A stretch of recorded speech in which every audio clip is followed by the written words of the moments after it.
ആളുകൾ ചോദിക്കുന്ന വളരെ തീഷ്ണതയേറിയൊരു ചോദ്യം, ദൈവം ഇങ്ങനെ ക്രൂശിൽ മരിക്കുമോ? ക്രൂശിൽ മരിക്കുന്നത് അപമാനമെന്ന് എഴുതി വെച്ചിട്ടില്ലേ? അതുകൊണ്ട് യേശു ക്രൂശിക്കപ്പെട്ടു എന്ന വാദത്തെ നിരാകരിക്കുന്നവരുണ്ട്. എത്രയെത്ര കാര്യങ്ങൾ. ഇപ്പോൾ യേശുവുമായി ബന്ധപ്പെട്ട് വിശുദ്ധ ബൈബിൾ ഉയർത്തുന്ന ചിന്തയ്ക്കെതിരെ ചിന്തിക്കുന്ന ആ ചിന്താധാര അനവധി ധാരകളാണ്, അനവധി ഘട്ടങ്ങളാണ്. ഒന്ന്, യേശുവിൻ്റെ ജീവിതവുമായി ബന്ധപ്പെട്ട് പറയുന്നത് അവിടുത്തെ കന്യകാജനനത്തെ ചിലർ നിഷേധിക്കുന്നു. യേശുവിന് ജഡപ്രകാരം ഒരപ്പനുണ്ട് എന്ന് ചിലർ വിശ്വസിക്കുന്നു. വേറെ ചിലരാകട്ടെ യേശുവിൻ്റെ അമ്മയായ മറിയം കന്യകയല്ല എന്ന് വിശ്വസിക്കുന്നു. ഇനിയും ഒരു കൂട്ടർ യേശുവിൻ്റെ അമ്മയായ മറിയം എന്നും കന്യകയായി നിലകൊണ്ടു, ഒരിക്കൽ പോലും പുരുഷ സമാഗമം അവർക്കുണ്ടായില്ല, യോസേഫും അവരും തമ്മിൽ യാതൊരു ബന്ധവുമില്ലായിരുന്നു എന്ന തരത്തിൽ പിന്നീട് പ്രസവിച്ചില്ല എന്നൊരു വാദം മുമ്പോട്ട് വെക്കുന്നു. ഇനിയും യേശു എന്ന വ്യക്തിയെക്കുറിച്ച് അടുത്ത ചിലർ പറയുന്നത് യേശു ക്രിസ്തുവിൻ്റെ 12 വയസ്സ് മുതൽ 18 വർഷങ്ങൾ, ഏതാണ്ട് 30ഓളം വയസ്സ് വരെയുള്ള 18 വർഷങ്ങളെക്കുറിച്ച് ബൈബിൾ യാതൊരു വിവരണവും തരുന്നില്ല. അക്കാലത്ത് യേശു ഇന്ത്യയിൽ വന്ന് യോഗ അഭ്യസിച്ചിട്ട് തിരിച്ചുപോയി എന്നും ചിലർ വിശ്വസിക്കുന്ന അങ്ങനെയല്ല. വിവാഹമൊക്കെ കഴിഞ്ഞ് കാശ്മീരിൽ കുടുംബസമേതം താമസിച്ചു. യേശുവിൻ്റെ കല്ലറ കാശ്മീരിലുള്ളതായി ചില ചിത്രീകരണങ്ങൾ അവർ കൊണ്ടുവരുന്നു. ഇനിയും വേറെ ചിലർ അങ്ങനെയല്ല, യേശു പ്രവചിച്ചു ഒരാളെപ്പറ്റി, എനിക്ക് ശേഷം ഒരു കാര്യസ്ഥൻ വരും, ആ കാര്യസ്ഥൻ വന്ന് നിങ്ങളെ സകല സത്യത്തിലും വഴി നടത്തും എന്ന് പഠിപ്പിക്കുന്നു. ആ കാര്യസ്ഥൻ താനാണ് എന്ന അവകാശവാദത്തോടെ നൂറുകണക്കിന് ആളുകൾ പിൽക്കാലഘട്ടത്തിൽ വന്നു. അവർക്കൊക്കെ അനുഗാമികളുണ്ടായി. അവരിൽ ഏറ്റവും പ്രമുഖനായൊരു വ്യക്തി ക്രിസ്തുവിന് 300 കൊല്ലങ്ങൾക്ക് ശേഷം പേർഷ്യയിൽ ജീവിച്ചിരുന്ന മാനി എന്ന ഒരു സന്യാസിയായിരുന്നു. ആ മാനിയുടെ അനുഗാമികളെ മാനിക്കേയന്മാർ എന്നാണ് പറയുക. ഈ മാനിക്കേയന്മാർ ഇന്ത്യയിൽ വരെ വന്നിട്ടുണ്ട്. ആ ചരിത്രവും അതിൻ്റെ പശ്ചാത്തലമൊക്കെ പറഞ്ഞാൽ നമ്മുടെ വിഷയവുമായിട്ട് വലിയ ബന്ധം വരില്ല, നമുക്ക് ആവശ്യമുള്ള കാര്യമൊന്നുമല്ല. അല്ല, ഇതൊക്കെ പഠിക്കണമെന്നുണ്ടെങ്കിൽ നിങ്ങൾ ഫ്രാൻസിസ് സാറിനെ കണ്ടാൽ മതി. ഒരു ആപ്ലിക്കേഷൻ പോകുമ്പോൾ വാങ്ങിക്കൊണ്ട് പോക്കോ. ഇതൊക്കെ അവിടെ പറയുന്നുണ്ട്. നമ്മൾ മാനിക്കേനിസം എന്താണെന്നും അവരിന്ന് ഇന്ത്യയിൽ വന്നെന്നും അവരിന്നും ഇന്ത്യയിലുണ്ടെന്നും അവരിന്ന് ക്രൈസ്തവരായി കഴിയുന്നെന്നും അത് ഏതുതരം ക്രൈസ്തവരാണെന്നും ഒക്കെ ചരിത്ര വസ്തുതകൾ ഉന്നയിച്ചുകൊണ്ട് പറയേണ്ട ആവശ്യമുണ്ട്. ചുരുക്കി പറഞ്ഞാൽ ഇങ്ങനെ എത്രയെത്ര കഥകൾ. എൻ്റെ സന്തോഷം അതൊന്നുമല്ല. ഒരു കമ്മ്യൂണിസ്റ്റ് പാർട്ടികളുടെ ഒരു യോഗത്തിൽ, ഒരു വർഷത്തെ സമ്മേളനത്തിൽ യേശുവിൻ്റെ ഈ താടിയുള്ള ചിത്രമൊക്കെ വച്ചിട്ട് അതിൻ്റെ താഴെ സഖാവ് യേശു ക്രിസ്തു എന്നൊരു ബോർഡുമൊക്കെ പ്രത്യക്ഷപ്പെട്ടിരുന്നു. വലിയ വിവാദമായ ഒരു കാലഘട്ടമാണ്. ചുരുക്കി പറഞ്ഞാൽ എല്ലായിടത്തും യേശുവിനെ അംഗീകരിക്കാൻ ആളുകൾ റെഡിയാണ്. ചിലർക്കത് സഖാവാണ്, ചിലർക്കത് നല്ലൊരു പ്രവാചകനാണ്, ചിലർക്കത് സാമാന്യനായൊരു മനുഷ്യനാണ്, മറ്റു ചിലർക്ക് യേശുവിനെക്കുറിച്ച് കേൾക്കുന്നത് ഇത് വലിയ കാര്യമൊന്നുമില്ല എന്ന രൂപേണ ഗൗരവമില്ലാത്തൊരു മനുഷ്യനാണ്. ഇനി വേറെ ചിലർക്ക് യേശു ഒരു അവതാരമാണ്. ഞാൻ ഈ അവതാരം എന്ന പദത്തിൽ വിശ്വസിക്കുന്ന ഒരാളല്ല. There is no word incarnation in Bible. നമ്മുടെ പാട്ടുകാരൊക്കെ പറയാറുണ്ട്, അവതരിച്ചത് വെറും കഥയോ എന്നൊരു പാട്ടുണ്ട്. ഞാൻ പറയും അവതരിച്ചത് വെറും കഥയാണ്.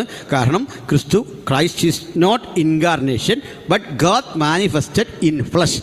ദൈവം ജഡത്തിൽ വെളിപ്പെട്ടു. അതാണ് യേശു ക്രിസ്തു. ദൈവം ജഡത്തിൽ വെളിപ്പെട്ടു, ജഡത്തിൽ വന്നു. കാരണം അവതരിച്ചാൽ ആ മൂലരൂപം അവിടെ ഇരിപ്പുണ്ട്, എന്നിട്ട് അവിടുന്ന് മറ്റൊരാളായി വന്നു. ഒരു മൂലരൂപവും വേറെ അവിടെ ഇരിപ്പില്ല.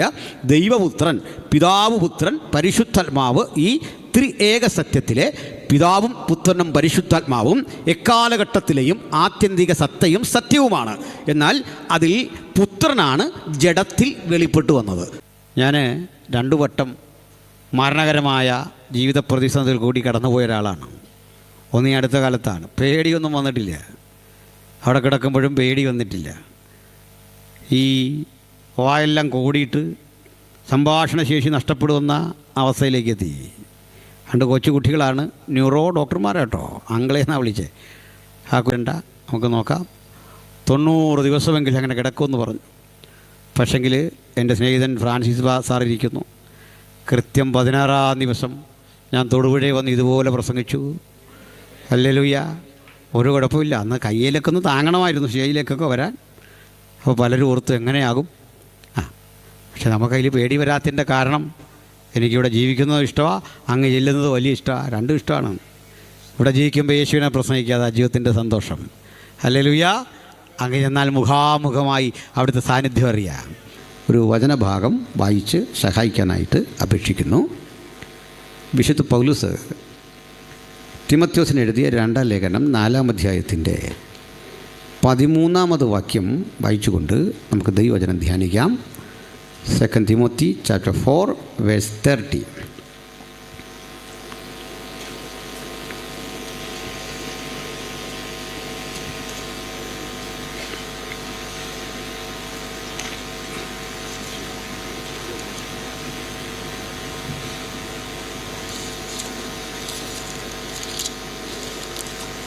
പുസ്തകം വായിക്കാൻ ആരെയും കാണായതുകൊണ്ട് ഞാൻ ഏറ്റവും കരഞ്ഞു എന്ന് വെളിപ്പാട് പുസ്തകത്തിൽ പറയുന്ന പോലെ 4-ാം അധ്യായത്തിൻ്റെ 13 ഇനി ഞാൻ തന്നെ വായിക്കാം. ത്രോവാസിൽ കർപ്പോസിന്റെ പക്കൽ വെച്ചു പോന്ന പുതപ്പും പുസ്തകങ്ങളും വിശേഷാൽ ചർമ്മലിഖിതങ്ങളും നീ വരുമ്പോൾ കൊണ്ടുവരിക. മതി.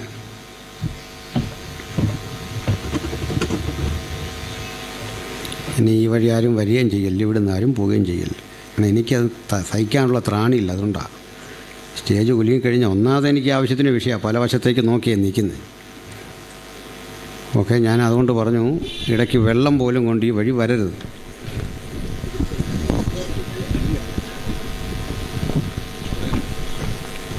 പണ്ടൊരാൾ ചോദിച്ചു, ഈ തണുക്കുമ്പോൾ ഇല്ലാത്ത പുതപ്പ് എന്തിനാന്ന് ചോദിച്ചോല്ലേ, അതൊരാൾ ചോദിച്ച് തെറ്റിപ്പോയി. തണുക്കുമ്പോൾ ഇല്ലാത്ത കുളിരെന്തിനാ? അപ്പോൾ ഇനി ഞങ്ങളൊക്കെ അഡ്ജസ്റ്റ് ചെയ്ത് വായിച്ചോളാം. ഇനി ഈ വഴി വരല്ലേ, ശ്രദ്ധിച്ചിരിക്കണം. സന്തോഷമല്ലേ? Hallelujah, praise the Lord. വളരെ ലളിതമായ ഒരു തിരുവചന ഭാഗമാണ് വായിച്ചത്. വിശുദ്ധ പൗലോസ് ഒരു സ്വകാര്യ ആവശ്യം നമ്മോട് പറയുകയാണ്. സാധാരണഗതിയിൽ പൗലോസ്ലീഹ സ്വന്തം ആവശ്യകതകൾ എങ്ങും പോയി പറയാറില്ല. സ്വന്തം ഭൗതിക ആവശ്യത്തെപ്പറ്റിയോ അദ്ദേഹത്തിൻ്റെ വ്യക്തിപരമായ ക്ഷേമത്തെപ്പറ്റിയോ കാര്യമായി ആരോടും ഒന്നും ചോദിക്കാത്ത പൗലോസ് ഒരു വലിയ സമ്പന്ന കുടുംബത്തിൽ ജനിച്ചു വളർത്തപ്പെട്ടിട്ട് പോലും സ്വന്തം കൈയാൽ അധ്വാനിച്ച് അദ്ദേഹം സുവിശേഷ വേല ചെയ്യുകയും ആ പണം കൊണ്ട് ഉപജീവനം കഴിക്കുകയും ചെയ്തു എന്ന് അദ്ദേഹത്തിൻ്റെ അനുഭവ സാക്ഷ്യങ്ങളിൽ കാണാൻ സാധിക്കുന്നു. പക്ഷെ പൗലോസ് ഒരിക്കൽ മാത്രം ഒരു സ്വകാര്യ ആവശ്യം തൻ്റെ നിജപുത്രനായ തിമോത്തിയോസിനോട് അറിയിക്കുകയാണ്. ആ സ്വകാര്യ ആവശ്യത്തെ പറ്റി പറയാൻ അദ്ദേഹം എഴുതിയ ആ ലേഖനം ദൈവവചനമായി മാറുന്നത്, അത് രേഖയാക്കി വിശുദ്ധ ഗ്രന്ഥങ്ങളുടെ ഭാഗമാക്കി ദൈവത്തിൻ്റെ പരിശുദ്ധാത്മാവിനാൽ ക്രോഡീകരിക്കപ്പെട്ടപ്പോൾ അത് ദൈവനിശ്വാസീയമായ ദൈവവചനമായി മാറുകയാണ്. അപ്പോൾ കേവലം പൗലോസ്ലീഹയുടെ വ്യക്തിപരമായ ഒരാവശ്യം എന്നതിനപ്പുറത്ത് ഇത് പ്രസക്തമായ ഒരു ദൈവവചന വിഷയമായി നമ്മുടെ മുമ്പിൽ നിൽക്കുന്നു. എന്താണ് പൗലോസിൻ്റെ ആവശ്യം? മകനെ തിമോത്തിയോസേ, വേഗത്തിൽ എനിക്ക് നിന്നെ കാണണം, അല്ലെങ്കിൽ നിന്നെ കാണുവാൻ ഞാൻ ആശിക്കുന്നു. നീ വേഗത്തിൽ വരണം. വരുമ്പോൾ എനിക്ക് ചെയ്യേണ്ട ഒരാവശ്യകതയുണ്ട്. നീ വരുമ്പോൾ ഞാൻ കർപ്പോസിൻ്റെ പക്കൽ വച്ചിട്ട് പോന്ന പുതപ്പും പുസ്തകങ്ങളും ചർമ്മലിഖിതങ്ങളും കൊണ്ടുവരണം. ജീവിതത്തിൽ 3 ആവശ്യങ്ങൾ അദ്ദേഹം ഉന്നയിക്കുകയാണ്. ഒന്നാമത്തെ ആവശ്യം, നീ വരുമ്പോൾ പുതപ്പ് കൊണ്ടുവരണം. 2 പുസ്തകങ്ങൾ കൊണ്ടുവരണം. 3 ചർമ്മലിഖിതങ്ങൾ കൊണ്ടുവരണം. ഞാനും നിങ്ങളും ഇന്ന് വായിച്ചു കേൾക്കുന്ന രീതിയിൽ നിന്ന് വിഭിന്നമാണ് അന്ന് പുസ്തകം എന്ന് പറഞ്ഞാൽ. ബൈബിൾ ഉൾപ്പെടെയുള്ള പുസ്തകങ്ങളുടെ രചന പൗലോസിൻ്റെ കാലഘട്ടത്തിൽ പഴയ നിയമം പൂർണ്ണമായിട്ടുണ്ട്. അതിലൊരു പുസ്തകമോ അല്ലെങ്കിൽ അദ്ദേഹം വായിക്കാൻ ഉപയോഗിക്കുന്ന മറ്റേതെങ്കിലും പുസ്തകമോ കൊണ്ടുവരിക എന്ന് പറയുന്നത് അത്ര എളുപ്പമുള്ള കാര്യമല്ല. അതിൻ്റെ കാര്യകാരണങ്ങളിലേക്ക് ഞാൻ ആദ്യം വരാം. ഞാനും നിങ്ങളുമൊക്കെ വായിക്കുന്ന സുവിശേഷങ്ങളാകട്ടെ, ബൈബിളിൻ്റെ ഏത് ഭാഗമായിക്കൊള്ളട്ടെ, പണ്ട് കാലത്ത് മനുഷ്യൻ എഴുതാൻ ഉപയോഗിക്കുന്ന എഴുത്ത് പ്രതലങ്ങൾ എന്ന് പറയുന്നത് സങ്കീർണമായ വിലയുള്ളവയാണ്. ഈജിപ്തിലെ നൈൽ നദിയുടെ തീരത്ത് വിടരുന്ന പാപ്പിറസ് ചെടിയുടെ ഉൾക്കാമ്പ് ശേഖരിച്ചെടുത്ത് അതിനെ പൾപ്പാക്കി അരച്ച് അത് ചില പ്രോസസ്സിങ്ങിലൂടെ കടത്തിവിട്ട് അതാണ് പേപ്പർ ഷീറ്റുകളാക്കി മാറ്റുന്നത്. ഇന്നത്തെ പേപ്പർ ഷീറ്റുകളോട് ഏതാണ്ട് അടുത്ത് നിൽക്കുന്ന ഏറ്റവും പ്രാകൃതമായ രചനാശൈലി. ആ രചനാശൈലിക്കൊരു പ്രത്യേകതയുണ്ട്. അത് അന്നും ഇന്നും വളരെ എക്സ്പെൻസീവാണ്, വിലപിടിപ്പുള്ള എഴുത്താണ്. അത് ഹാൻഡിൽ ചെയ്യുക സാധാരണക്കാരന് വിഷമമാണ്, പാപ്പിറസിൻ്റെ ചുരുളുകൾ. അങ്ങനെ വരുമ്പോൾ പ്രാകൃതരായ അന്നത്തെ ആളുകൾ എഴുതാൻ ഉപയോഗിച്ചത് മറ്റൊരു ശൈലി ഉണ്ടായിരുന്നു. അത് കളിമൺ ഫലകങ്ങളാണ്. കളിമണ്ണ് കുഴച്ചിട്ട് അത് നമ്മളൊക്കെ ചപ്പാത്തി പരത്തുന്ന പോലെ പരത്തി അതിനെ ചതുരവടിവിൽ വെട്ടിയെടുത്ത് അതിലേക്ക് നാരായമുന കൊണ്ടെഴുതി ചൂളയിൽ ചുട്ടെടുത്ത് വെക്കുകയാണ് പതിവ്. ഇങ്ങനെ എഴുതുന്ന ഒരു സ്ലേറ്റിൻ്റെ രൂപമാണ് അന്നത്തെ ഈ കളിമൺ ഫലകങ്ങൾക്ക്. ആ കളിമൺ ഫലകങ്ങളെ വിളിക്കുന്ന പേര് ഒബ്സ്ട്രാക്ക എന്നായിരുന്നു. ഒബ്സ്ട്രാക്ക എഴുത്തുകളുടെ പ്രത്യേകത അത് ദരിദ്രരുടെ എഴുത്തുരീതിയായിരുന്നു. പാപ്പിറസ് വാങ്ങാൻ നിർവാഹമില്ലാത്ത ആളുകൾ ഒബ്സ്ട്രാക്കയിൽ എഴുതുമായിരുന്നു. പക്ഷേ ഒബ്സ്ട്രാക്കയ്ക്ക് ദാരിദ്ര്യത്തിൻ്റെയും ഇല്ലായ്മയുടെയും ഉള്ളപ്പോൾ തന്നെ അതിനു മാത്രം മറ്റ് എഴുത്തുവിദ്യകളെ അതിജീവിക്കാൻ ഒരു കഴിവുണ്ടായി. ആ കഴിവ് വേറൊന്നുമല്ല, കാലമേറെക്കഴിഞ്ഞ് ഈ ലിഖിതങ്ങൾ പലതും മണ്ണടരുകളിൽ പെട്ടുപോയപ്പോൾ പാപ്പിറസ് ഷീറ്റുകളും പാർച്ച്മെൻസുമൊക്കെ മണ്ണിൻ്റെ ഭാഗമായി മാറി. പക്ഷേ ദരിദ്രൻ്റെ ആലേഖന വിദ്യയ്ക്ക് കാരണമായി തീർന്ന അത്തരത്തിലെ മൺലിഖിതങ്ങൾ മണ്ണടരുകൾക്കുള്ളിൽ കിടന്നു. കാലത്തെ അതിജീവിച്ച് ആ എഴുത്തുകൾ പുരാവസ്തു ഗവേഷകർക്ക് പിൽക്കാലത്ത് കിട്ടി. അതിൽ നിന്നൊരു കാര്യമാണ് മനസ്സിലാക്കേണ്ടത്. നിങ്ങളിൽ നല്ല പ്രവൃത്തി ആരംഭിച്ചവൻ യേശുക്രിസ്തുവിൻ്റെ നാളോളം അതിനെ തികയ്ക്കും. ഏത് ദുർബലനായിക്കൊള്ളട്ടെ, നിങ്ങളില്ലായ്മക്കാരനായിക്കൊള്ളട്ടെ, യേശുവിന് വേണ്ടി ചെയ്യുന്നത് കാലത്തെ അതിജീവിച്ച് അതിൻ്റെ ശോഭയോടെ നിലനിൽക്കും, അതിൻ്റെ ശക്തിയോടെ നിലനിൽക്കും. അപ്പോൾ ഇതിൻ്റെ അസൗകര്യം കൂടി കേൾക്കണം. മത്തായിയുടെ സുവിശേഷത്തിൻ്റെ ഒരു 10 അധ്യായം വരെയുള്ള ഭാഗങ്ങൾ ഒരുവന് കൊണ്ടുപോകണമെങ്കിൽ തന്നെ ഈ കളിമൺ ഫലകങ്ങളിൽ അത് കൊണ്ടു നടക്കുക എന്ന് പറയുന്നതിൻ്റെ പ്രായോഗിക ബുദ്ധിമുട്ട്. താഴെ വീണുടയാൻ പാടില്ല, അത് വളരെ കെയർഫുള്ളായിരിക്കണം, ഒട്ടേറെ സംരക്ഷണം അത് ആവശ്യപ്പെടുന്നു. അപ്പോൾ ഇതാണ് ഒരു തരം എഴുത്തുവിദ്യകൾ. ഇനി മറ്റൊന്ന് പാപ്പിറസിൻ്റെ ലിഖിതങ്ങളാണ്. ഞാനത് ഓൾറെഡി ഓർമ്മപ്പെടുത്തി കഴിഞ്ഞു. ഇവ രണ്ടുമല്ലാത്ത പാർച്ച്മെൻസ് എന്ന മറ്റൊരു രീതിയുണ്ട്, ഒരു എഴുത്തുരീതി. ആ എഴുത്തുരീതി മൃഗങ്ങളുടെ തോല് എഴുതാൻ ഉപയോഗിക്കുക എന്നതാണ്. നമ്മൾ ഡ്രമ്മും സൈഡ് ഡ്രമ്മും ഒക്കെ ഉപയോഗിക്കുന്നവരാണല്ലോ. അത്തരം തോലുകൾ തയ്യാറാക്കിയെടുത്ത് പേപ്പർ ഷീറ്റുകളുടെ വലിപ്പത്തിൽ കീറിമുറിച്ച് അവ ഇങ്ങനെ ചുരുളുകളാക്കി ഒട്ടിച്ച് അതിലെഴുതുന്ന വിധിയുണ്ട്. അപ്പോൾ അക്കാലഘട്ടങ്ങളിലൊക്കെ മനുഷ്യൻ 39 പുസ്തകമടങ്ങുന്ന പഴയ നിയമഗ്രന്ഥങ്ങൾ, പാട്ടുപുസ്തകങ്ങൾ ഒക്കെ കൊണ്ടുപോവുക പ്രായോഗികമല്ല. ഇവ സൂക്ഷിക്കാൻ തന്നെ സിനഗോഗിൽ പ്രത്യേക സ്ഥലങ്ങളുണ്ട്. അതിനാണ് പറയുന്നത്, യേശു പതിവ് പോലെ പള്ളിയിൽ ചെന്നു ന്യായപ്രമാണ പുസ്തകം തുറന്നു വായിച്ചു. അപ്പോൾ ഇത് സിനഗോഗിലോ അല്ലെങ്കിൽ ദേവാലയത്തിൻ്റെ ഏതെങ്കിലും ഭാഗത്തോ വളരെ വിശുദ്ധമായി സംരക്ഷിക്കപ്പെടുന്ന പതിവായിരുന്നു പണ്ട് കാലത്തൊക്കെ ഉണ്ടായിരുന്നത്. ഏതായാലും ഇതൊക്കെ വിശുദ്ധ ലിഖിതങ്ങളുടെ കാര്യമാണെങ്കിൽ പൗലോസ് വായിച്ചു കൊണ്ടിരുന്ന പലതരം ഗ്രന്ഥങ്ങളുണ്ട്. അദ്ദേഹം വായനാമനീഷ്യനാണ്. അതുകൊണ്ടാണ് അദ്ദേഹം പ്രസംഗിക്കുമ്പോഴൊക്കെ പലതരത്തിലുള്ള എഴുത്തുകാരെ പരാമർശിക്കുന്നു. നിങ്ങളുടെ കവിവരന്മാരിലും ചിലർ നാം അവൻ്റെ സന്താനമല്ലോ എന്ന് പറഞ്ഞിരിക്കുന്നു എന്നുള്ള വാക്യങ്ങളൊക്കെ ഉദ്ധരിക്കുന്നുണ്ട്. അദ്ദേഹം ബഹുഭാഷാ നിപുണനാണ്, വളരെ പണ്ഡിതനാണ്. അദ്ദേഹത്തിന് വായിക്കാൻ നിരവധി പുസ്തകങ്ങളുണ്ടായിരുന്നു. ഈ പുസ്തകങ്ങളൊക്കെ കർപ്പോസ് എന്ന് പറയുന്ന ഒരു സുഹൃത്തിൻ്റെ വീട്ടിൽ വെച്ചിട്ടാണ് പോകുന്നത്. ആ സുഹൃത്ത് ഇത് സംരക്ഷിക്കാൻ പെടുന്ന പ്രയാസം നിങ്ങൾക്കൊന്ന് ആലോചിക്കാവുന്നതേ ഉള്ളൂ. കാരണം ഇന്നെന്ന പോലെയല്ല അക്കാലഘട്ടത്തിൽ അവ സൂക്ഷിക്കുക. 100 കണക്കിന് ചുരുളുകൾ അടുക്കി കെട്ടി വെക്കണം. ഇന്നത്തെ പോലെ നല്ല വീടുകളൊന്നുമല്ല. അങ്ങനെ ഒരു കാലഘട്ടത്തിൽ ഇതൊക്കെ അവിടെ വച്ചിട്ട് പോന്നു. മറ്റൊന്ന് ചർമ്മലിഖിതങ്ങളാണ്. ചർമ്മലിഖിതങ്ങളെന്ന് പറഞ്ഞാൽ മൃഗങ്ങളുടെ തോലിൽ എഴുതി വെച്ച അദ്ദേഹത്തിൻ്റെ ഓർമ്മക്കുറിപ്പുകളോ ഏതെങ്കിലും സ്ഥലത്തേക്കുള്ള ലേഖനങ്ങളോ അദ്ദേഹത്തിൻ്റെ പ്രാർത്ഥനാ ജീവിതത്തിൽ കിട്ടിയ വെളിപ്പാടുകളോ അതുമല്ലെങ്കിൽ അദ്ദേഹത്തിൻ്റെ അന്വേഷണങ്ങളിൽ കണ്ടെത്തിയ ഏതെങ്കിലും പുതിയ അറിവുകളോ ഒക്കെ രേഖപ്പെടുത്തി വെച്ചിട്ടുള്ള നിരവധി ലിഖിതങ്ങൾ ആ വീട്ടിൽ വെച്ചിട്ടുണ്ട്. ഇവ രണ്ടും സുപ്രധാനമാണ്. അവ രണ്ടും നമുക്കും പ്രയോജനപ്പെടുന്നതാണ്. ഇനി മൂന്നാമതൊരു കാര്യം അദ്ദേഹത്തിൻ്റെ പുതപ്പാണ്. പുതപ്പ് എന്ന് കേൾക്കുമ്പോൾ നമ്മൾ സ്വാഭാവികമായി ചിന്തിക്കുന്ന ഭാരതീയമായൊരു ചിന്തയിലോ ഒന്നുമല്ല, കേരളത്തിൽ നമ്മൾ ചിന്തിക്കുന്ന അവസ്ഥാവിശേഷങ്ങൾക്കുള്ളിൽ പരിമിതപ്പെടുത്തരുത്. കനത്ത തണുപ്പിനെ അതിജീവിക്കത്തക്ക വിധത്തിൽ വളരെ ഭാരമുള്ള കമ്പിളിക്കെട്ട് അത് കൊണ്ടുവരിക എന്ന് പറയുന്നത് അത്ര എളുപ്പമല്ല. ഇതൊരാളെ ഏൽപ്പിക്കുക എന്ന് പറഞ്ഞാൽ നമ്മളെ സംബന്ധിച്ചോളം ബുദ്ധിമുട്ടുള്ള കാര്യമാണ്. പക്ഷേ പൗലോസ് ഈ 3 കാര്യങ്ങൾ ആഗ്രഹിക്കുന്നു. ഈ 3 കാര്യങ്ങൾ അദ്ദേഹം ചോദിക്കുന്നു. ഞാനും നിങ്ങളും ഇന്ന് ചേർന്ന് ഈ വസ്തുതയുടെ ചില ആഴവും പരപ്പും പൊരുളും ഒരുമിച്ച് പഠിക്കാൻ, ഒരുമിച്ച് ചിന്തിക്കുവാൻ വേണ്ടി താല്പര്യപ്പെടുകയാണ്. എല്ലാവരെയും ഏകാഗ്രതയും പ്രാർത്ഥനയും ഈ ചിന്തയിലേക്ക് ഞാൻ ഒരു വേള ക്ഷണിക്കുന്നു. ബഹുമാനരെ, നമുക്കാദ്യം പൗലോസ് എന്ന മനുഷ്യനിലേക്ക് പോകാം. അദ്ദേഹത്തിൻ്റെ ജീവിതത്തിൽ നിന്ന് വേണം ആരംഭിക്കുവാൻ. 100 യോഗങ്ങളിൽ 100 ഇടങ്ങളിൽ 100 വിശകലനങ്ങളിൽ പൗലോസ് എന്ന മനുഷ്യനെക്കുറിച്ച് കേൾക്കാത്ത ആളുകളില്ല, അദ്ദേഹത്തെ അറിയാത്ത ആളുകളില്ല.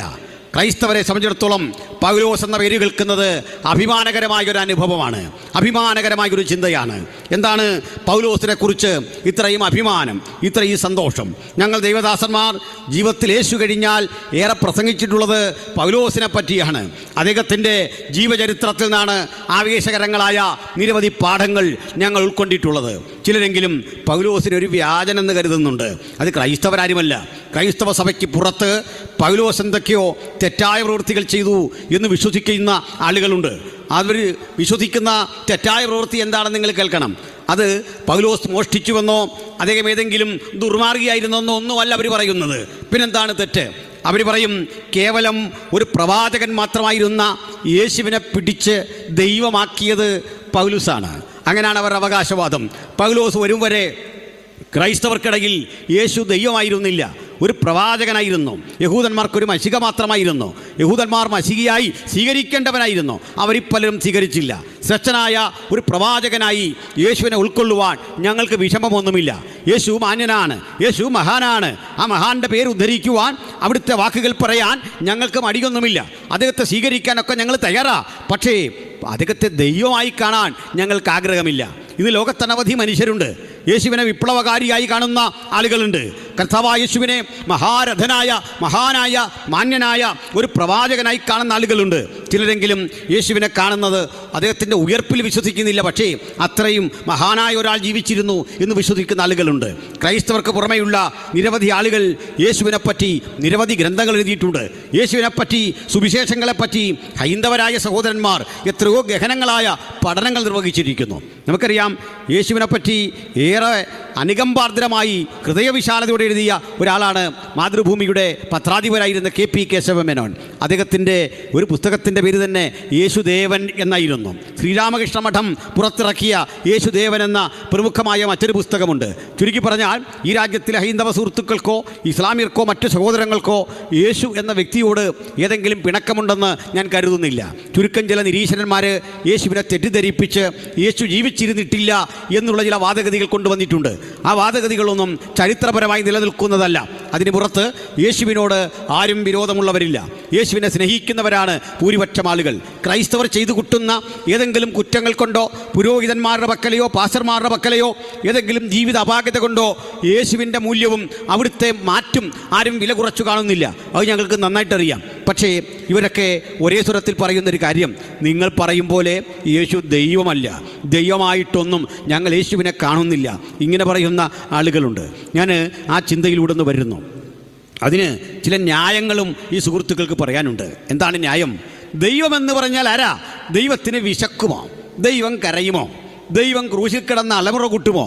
ദൈവത്തിന് ക്രൂശിൽ കിടന്ന് അലമുറ കൂട്ടുമ്പോൾ രക്ഷിക്കണേ എന്ന് പറയേണ്ടി വരുമോ? ദൈവം പീഡനങ്ങൾ, ഭാരങ്ങൾ, അനവധി തെറ്റായ ജീവിത പ്രശ്നങ്ങൾ ഇതിലൂടെയൊക്കെ കടന്നു പോകേണ്ടി വരുമോ? 100 ചോദ്യങ്ങൾ സമൂഹത്തിൻ്റെ മുമ്പിലേക്ക് അവരിട്ട് കൊടുക്കും. ഞാൻ അത്തരക്കാരോടും ഒരു മറുപടി പറഞ്ഞുകൊണ്ട് വേണം ഇന്ന് രാത്രി തുടങ്ങാൻ. അതിൽ ശ്രേഷ്ഠകരമായൊരു കാര്യമുണ്ട്. ആളുകൾ ചോദിക്കുന്ന വളരെ തീഷ്ണതയേറിയൊരു ചോദ്യം, ദൈവം ഇങ്ങനെ ക്രൂശിൽ മരിക്കുമോ? ക്രൂശിൽ മരിക്കുന്നത് അപമാനമെന്ന് എഴുതി വെച്ചിട്ടില്ലേ? അതുകൊണ്ട് യേശു ക്രൂശിക്കപ്പെട്ടു എന്ന വാദത്തെ നിരാകരിക്കുന്നവരുണ്ട്.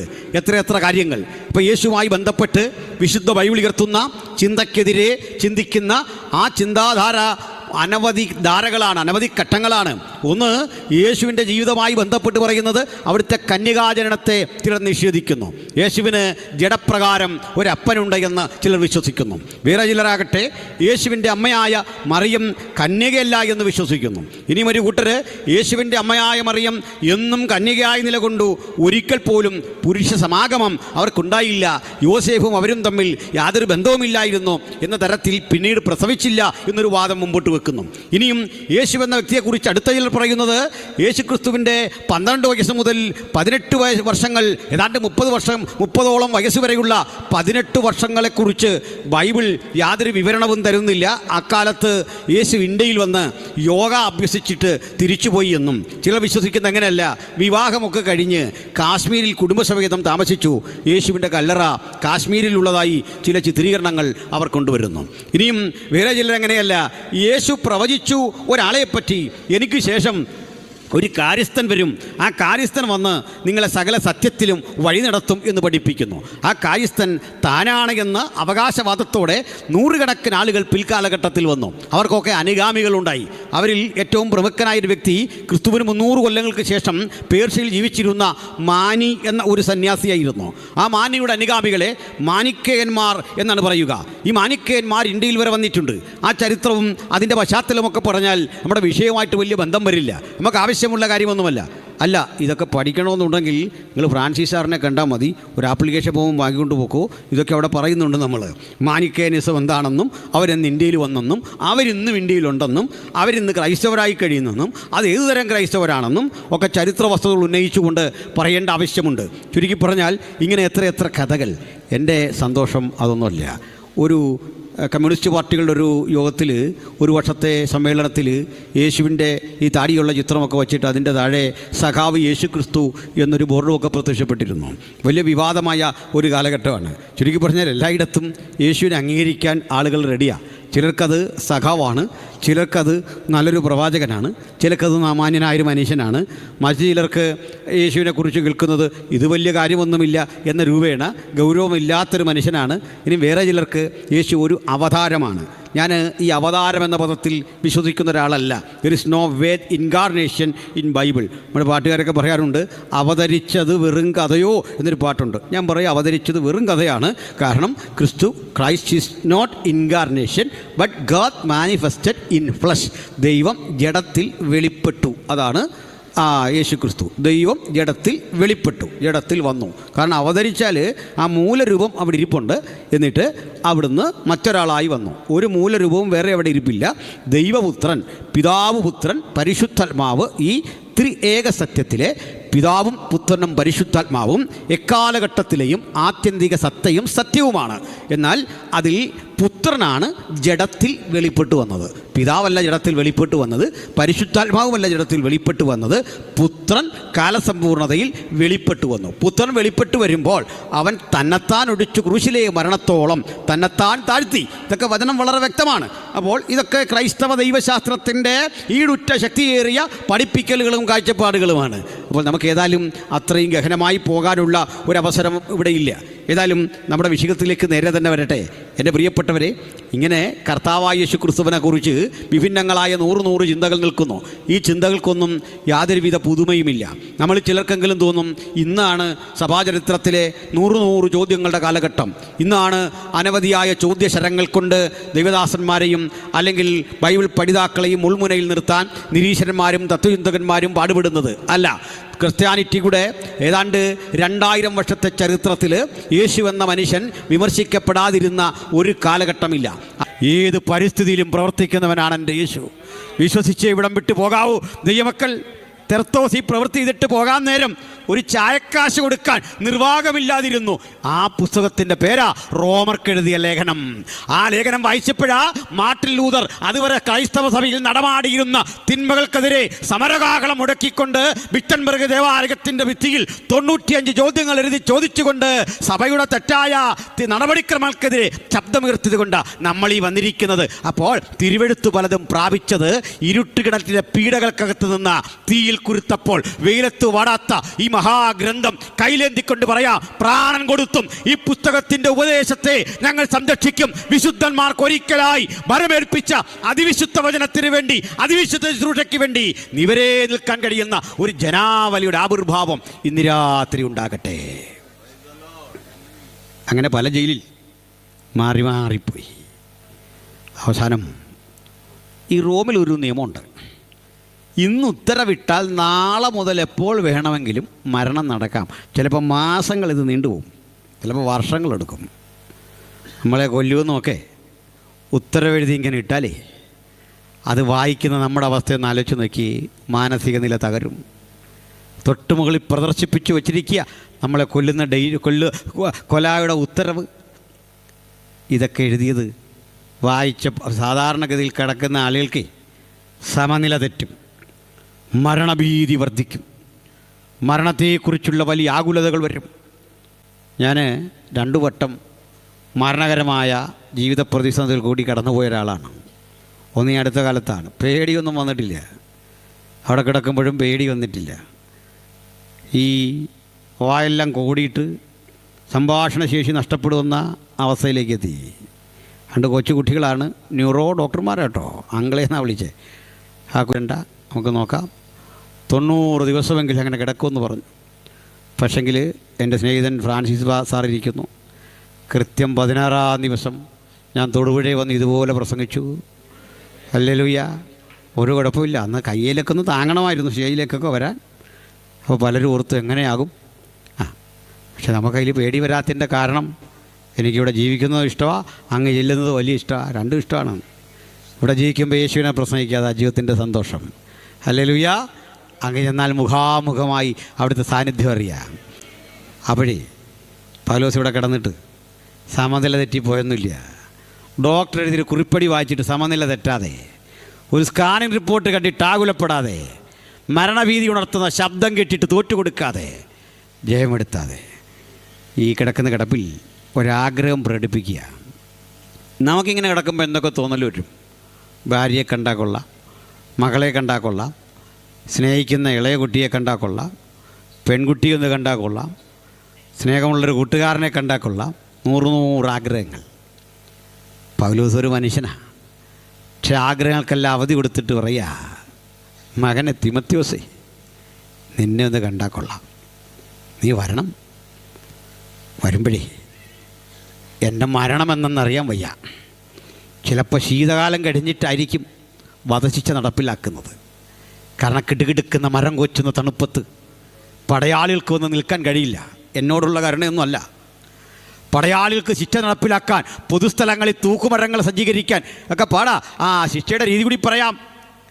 ഊഞ്ഞാല് കെട്ടുന്ന പോലെ, ഈ കമാനമൊക്കെ വെക്കുന്ന പോലെ ഇങ്ങനെ 2 മരം വെച്ചിട്ട് വിലങ്ങനെ ഒരു തടി വെക്കും. ആ തടിയുടെ 2 അഗ്രത്തിലേക്ക് മനുഷ്യ ശരീരം 2 കാലുകൾ തലകീഴായി കെട്ടും.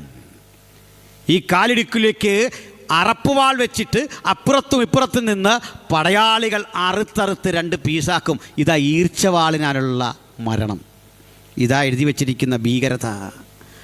അത് വായിച്ചിട്ട് പിന്തിരിഞ്ഞോടുന്നവരാ ഞങ്ങളെന്ന് നീ തെറ്റിദ്ധരിക്കരുത്. നീ അഡ്രസ്സ് പഠിക്കണം. എവിടെയാ ഞങ്ങൾ പിറവി കൊണ്ടുവന്ന് പഠിക്കണം. അല്ലയോ റോമൻ ഭരണകൂടമേ, തെറ്റിപ്പോയി. ആരെയാ കൈകാര്യം ചെയ്യുന്നത് തിരിച്ചറിയണം. ആരാണ് ഈ അഭിഷിക്തനെന്ന് തിരിച്ചറിയണം. അഭിഷിക്തനെ ഇഞ്ചിഞ്ചായി കൊല്ലാൻ പദ്ധതിയിട്ടതറിഞ്ഞ് അദ്ദേഹം അലമുറ കൂട്ടുന്നില്ല. ആ കിടപ്പിൽ പറയാ, ശിക്ഷണ നടപടി എപ്പോൾ വരുമെന്നറിയില്ല മകനെ. പക്ഷെ നീ വരുമ്പോൾ എനിക്കൊരാവശ്യം. ഒരു പിടി വേദനയോടല്ലാതെ നമുക്കത് ഓർക്കാൻ വയ്യ. കോടികൾ വിലമതിക്കുന്ന നിക്ഷേപത്തിൻ്റെ ഉടമയായിരുന്നു അദ്ദേഹത്തിൻ്റെ അപ്പൻ. ബഹുഭാഷാ നിപുണനായിരുന്നു അദ്ദേഹം. തർസോസിലെ പ്രമുഖമായ കിലിക്യാ നഗരത്തിലെ തർസോസ് പട്ടണത്തിൽ ജനിച്ചു വളർന്ന റോമൻ പൗരനായൊരു യഹൂദൻ. റബിയായി അറിയപ്പെട്ടിരുന്നെങ്കിൽ ഏത് ഉയരങ്ങളിൽ പോകേണ്ട വ്യക്തിത്വം. പക്ഷേ ഇപ്പോഴിതാ ഈ തകർന്ന ജയിലറയ്ക്കുള്ളിൽ 100 മനുഷ്യരുടെ മരണം വിതച്ച ഇടത്ത് മരണനിമിഷം കാത്തിങ്ങനെ കഴിയവേ ആ നിമിഷം അടുക്കുന്നു എന്നറിഞ്ഞപ്പോൾ പറയാ, എൻ്റെ നിര്യാണകാലം അടുത്തു മകനെ. ഇപ്പോൾ തന്നെ ഞാൻ പാനീയാഗമായി ഒഴിക്കപ്പെടാൻ പോകുകയാണ്. ഈ പ്രയോഗം എത്ര കവിതാത്മകമാണ്. കാരണം ഏത് യാഗം നടത്തിയാലും യാഗവസ്തുക്കളുടെ കുറേ ശേഷിപ്പുണ്ടാവും. മൃഗങ്ങളെ അറുത്താൽ തോലും എല്ലും അസ്ഥികൂടങ്ങളൊക്കെ ശേഷിപ്പുണ്ടാകും. അത് പുറത്ത് ചുട്ടുകളയണമെന്നാണ്. പക്ഷെ പാനീയാഗങ്ങളുണ്ട്, എണ്ണയും വീഞ്ഞുമൊക്കെ. ഈ യാഗവസ്തു മാത്രം പകർന്നു കഴിഞ്ഞാൽ ആ പാനപാത്രത്തിൽ മറ്റൊന്നുമില്ല, അത് ശൂന്യമാണ്. ഇപ്പോൾ തന്നെ ഞാൻ പാനീയയാഗമായി ഒഴിക്കപ്പെടുന്നു. ഒന്നും അവശേഷിപ്പിക്കാനില്ലാതെ ഞാൻ ഒഴിക്കപ്പെടുന്നു. നീ വരുമ്പോൾ പുതപ്പ്. കാരണം കിടുകിടുക്കുന്ന തണുപ്പിൽ എൻ്റെ ശിക്ഷണ നടപടി നീട്ടിക്കഴിഞ്ഞാൽ ഈ കനത്ത തണുപ്പിൽ ഒന്ന് പുതയ്ക്കാൻ നമ്മളീ പലരും ജീവിതത്തിൻ്റെ എത്ര വലിയ വലിയ നന്മകൾ കിട്ടിയാലും അസംതൃപ്തിയോടെ കാത്തിരിക്കുമ്പോൾ ആ തണുപ്പിനെ നേരിടുന്നൊരു ചെറിയ പുതപ്പ ഈ മനുഷ്യൻ ആഗ്രഹിച്ചത്. ഇതാ ക്രിസ്ത്യാനിത്വത്തിൻ്റെ ലാളിത്യം. അടുത്ത ഘട്ടം പറയാ, പുസ്തകങ്ങൾ, ചർമ്മലിഖിതങ്ങൾ. അർത്ഥം, മരിക്കുമെന്നോർത്ത് ഞാൻ വെറുതെ ഇരിക്കുന്നവനല്ല, എഴുതും. മരിക്കുമെന്നോർത്ത് ഞാൻ വെറുതെ ഇരിക്കുന്നവനല്ല, വായിക്കും. എൻ്റെ ഓർമ്മയെ തടയാൻ, എൻ്റെ പ്രവൃത്തിയെ തടയാൻ ഒരു വിധിക്കും സാധിക്കില്ല. ഈ നിശ്ചയദാർഢ്യത്തോടെ ഇരിക്കുമെങ്കിൽ അത് തന്നെ ദീർഘായുസ. എന്താ കാര്യം? എഴുതാൻ തുടങ്ങുമ്പോൾ മരണത്തിൻ്റെ കാവലാൾ അവിടെ നിന്ന് വിളിക്കുക, വാ. പൗലോസ് പറയും ഹൃദയം കൊണ്ട് നോ, എഴുതി തീർത്തിട്ടേ വരും. അവിടെ നിൽക്ക്. വായിച്ചുകൊണ്ടിരിക്കുമ്പോൾ പറയുക വാ, അപ്പോഴൊക്കെ പറയുക നോ, വായിച്ചു തീരാതെ വരില്ല, അവിടെ നിൽക്ക്. മരണം മാടി വിളിച്ചിട്ടും വിശ്വാസത്താൽ അവനെ ഒരു വിളിപ്പാടകല മാറ്റി നിർത്താൻ കഴിയുന്ന കർമ്മനിരത നമ്മുടെയൊക്കെ ജീവിതത്തിലുണ്ടാകട്ടെ. ഇന്ന് രാത്രി ധൈര്യം ജീവിതത്തിൽ വരട്ടെ. ഒന്ന് ചിന്തിച്ചുറപ്പിച്ചു പോകാം, ഇതുവരെ പ്രസംഗിച്ചതല്ല എന്നെ കാത്തിരിക്കുന്ന ശുശ്രൂഷ, അതിലും വലുത്. ഇതുവരെ പാടിയതല്ല, അതിലും ശ്രേഷ്ഠം, മഹത്തരമായതൊന്ന്. അത് കഴിയാതെ എനിക്ക് ഈ ലോകം വിട്ടു പോകാൻ കഴിയില്ല. എൻ്റെ ദൈവത്തിൻ്റെ വിളിയും തിരഞ്ഞെടുപ്പും അങ്ങനെയാ. ചിന്തിച്ചു മടങ്ങാം. ഞാൻ പറഞ്ഞിങ്ങനെ നിർത്തുന്നു. സഹചരി, കത്ത് കിട്ടിയ പൗലോസ്, തിമോത്തിയോസ് കാതങ്ങൾ താണ്ടി പുതപ്പും പുസ്തകങ്ങളും ചർമ്മലിഖിതങ്ങളുമൊക്കെ സമ്പാദിച്ച് കാരാഗൃഹത്തിൻ്റെ അടുക്കലെത്തി. ഇതാ ചരിത്രം. കാരാഗൃഹത്തിൻ്റെ മുമ്പിലെത്തുമ്പോൾ വാതിൽ കാവൽ നിൽക്കുന്നവൻ ചോദിക്കും, ആരാ, എന്തു വേണം? അതെ, എൻ്റെ ഗുരു ഇതിനകത്തുണ്ട്. അദ്ദേഹം എന്നെ ഒന്ന് കാണാൻ ആഗ്രഹിച്ചു. വധശിക്ഷയ്ക്ക് വിധിക്കപ്പെട്ട ആളാ, എന്നെ ഒന്ന് കടത്തിവിടണം. ഓ, നിൻ്റെ പേര് തിമോത്തിയോസ്, നിൻ്റെ ഗുരുവിൻ്റെ പേര് താർസോസിലെ ശൗൽ എന്ന് വിളിപ്പേരുള്ള പൗലോസ്. അറിയാം, യേശുവിനെ പ്രസംഗിച്ചു എന്ന കുറ്റം ചുമത്തി ഇതിലടയ്ക്കപ്പെട്ട പൗലോസ്. പക്ഷെ സുഹൃത്തെ, താമസിച്ചു പോയി. ഇന്ന് പ്രഭാതത്തിൽ സൂര്യോദയത്തിന് മുമ്പ് അദ്ദേഹത്തെ വിലങ്ങണിയിച്ച് ചാട്ടവാറിനടിച്ച് ഈ ഇടനാഴി കടത്തി ദൂരെ കാണുന്ന മലയുടെ താഴ്വരയിൽ 3 ഫൗണ്ടെയിൻ എന്നറിയപ്പെടുന്നൊരു സ്ഥലമുണ്ട്. 3 ജലധാരകൾ സംഗമിക്കുന്ന സ്ഥലം. ആ ജലധാരകളുടെ ആരവത്തിൻ്റെ ഉള്ളിൽ ആർത്തലയ്ക്കുന്ന ഹതഭാഗ്യൻ്റെ ശബ്ദം കേൾക്കാതിരിക്കത്തക്ക വിധം ശിക്ഷ നടപ്പിലാക്കുന്ന കൊലക്കളമാണത്.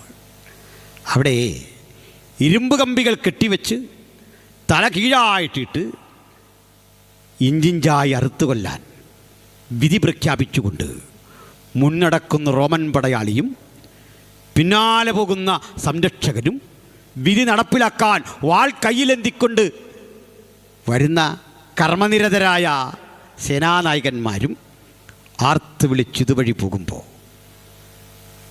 പൗലോസ് എന്ന തൻ്റെ ഗുരുവിനെ ഞാനും കണ്ടു. സാധാരണ ഇതുവഴി പോകുന്നവർ ചീത്ത പറഞ്ഞും പുലഭ്യം പറഞ്ഞും അലറിക്കരഞ്ഞും ശപിച്ചും പോകുമ്പോൾ നിൻ്റെ ഗുരു ഞങ്ങളെയൊക്കെ നോക്കി അനുഗ്രഹിച്ചു. പീഡിതനെ നോക്കിയും അനുഗ്രഹിക്കാൻ കഴിയുന്ന ഒറ്റ മാർഗമേ ഉലകത്തിലുള്ളൂ, അത് യേശുവിൻ്റെ മാർഗമാണ്. ആ മാർഗത്തിലാണ് നമ്മളിന്ന് വിശ്വസിക്കുന്നത്. ആക്രമിക്കാൻ അടുത്തു വരുന്നവനെയും കരം നീട്ടി സ്വീകരിക്കുന്ന, കയ്യിൽ കരവാളെന്തി കഴുത്തറത്ത് പന്താടാൻ ഓടി വരുന്നവനെയും കരമുയർത്തി ആശംസകൾ അർപ്പിക്കുന്ന ഒരൊറ്റ മാർഗമേ ലോകത്തിലുള്ളൂ, അത് യേശുവിൻ്റെ മാർഗമാണ്. ഇതാ അവൻ കൊല ചെയ്യപ്പെട്ടു. മകനെ, അന്ത്യനിമിഷങ്ങൾ നേരിട്ട് കണ്ട എനിക്ക് ചേതോഹരമായ അനുഭവമായിരുന്നു ആ യാത്ര. പക്ഷെ തിമോത്തിയോസ്, നീ ഇവിടെ നിൽക്കരുത്. നിന്റെ മാർഗം നിരോധിക്കപ്പെട്ടതാ. ഈ ശബ്ദം കേട്ടാൽ നിന്നെയും പിടിച്ചകത്തിടും. തിമോത്തിയോസ്, ഈ നിൽക്കുന്ന ഞാനും അദ്ദേഹത്തിൻ്റെ വാക്കുകളിലൂടെ യേശുവിനെ കൈക്കൊണ്ടയാളാ. പ്രാണൻ സംരക്ഷിക്കാനെങ്കിലും പോയിക്കൂടെ തിമോത്തിയോസ്? പുതപ്പും പുസ്തകങ്ങളും ചർമ്മലിഖിതങ്ങളും നെഞ്ചോടടുക്കി പിടിച്ചുകൊണ്ട് തിമോത്തിയോസ് തിരികെ നടക്കുമ്പോൾ ഒന്ന് പറഞ്ഞു, പിന്തിരിഞ്ഞു പോകുകയല്ല. എൻ്റെ ഗുരുവിന് വേണ്ടി ഒടുക്കം പറഞ്ഞൊരു കാര്യമുണ്ട്. മകനെ തിമോത്തിയോസേ, ക്രിസ്തുയേശുവിൻ്റെ കൃപയാൽ ശക്തിപ്പെടുക. പടചിർത്തവനെ പ്രസാദിപ്പിക്കേണ്ടതിന് യാതൊരു പടയാളിയും ജീവനോപാധികളിൽ ഇടപെടുന്നില്ല.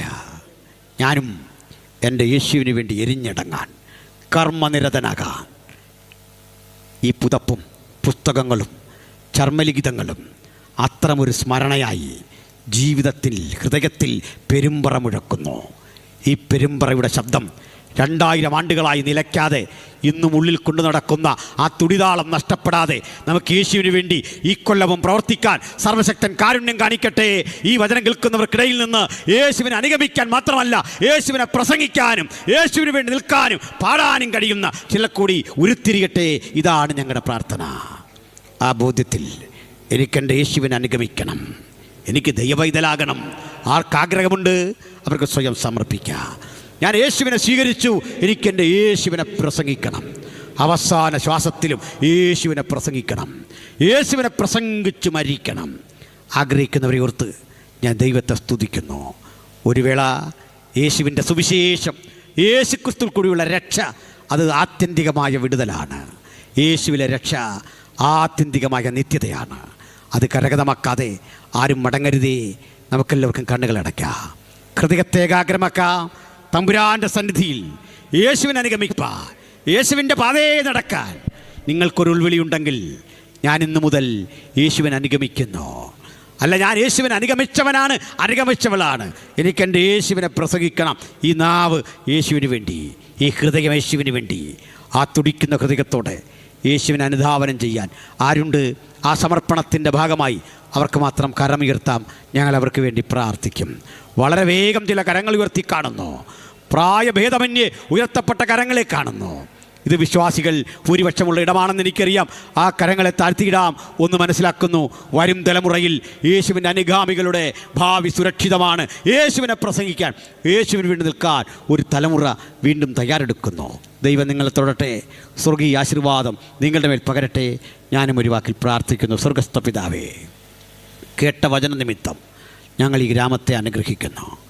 ഈ ശബ്ദം നിമിത്തം ഞങ്ങൾ ഈ പ്രിയപ്പെട്ട യേശുവിൻ നാമത്തിൽ അനുഗ്രഹിക്കുന്നു. ഈ വചന നിമിത്തം അവിടുത്തെ വിടുതലിന് വ്യാപാരം ഈ ദേശത്തുണ്ടാകുവാൻ ഞങ്ങൾ പ്രാർത്ഥിക്കുന്നു. അങ്ങേ ഹൃദയത്തിൽ കൈക്കൊണ്ടവരും അങ്ങേ അനുധാവനം ചെയ്യാനും സമർപ്പണം ചെയ്തവരുടെ മേൽ നിൻ്റെ സാന്നിധ്യം ഇരിക്കണം. പ്രാർത്ഥന കേട്ടുകൊണ്ട് സ്തോത്രം. യേശു ക്രിസ്തുവിൻ വിലയേറിയ നാമത്തിൽ തന്നെ.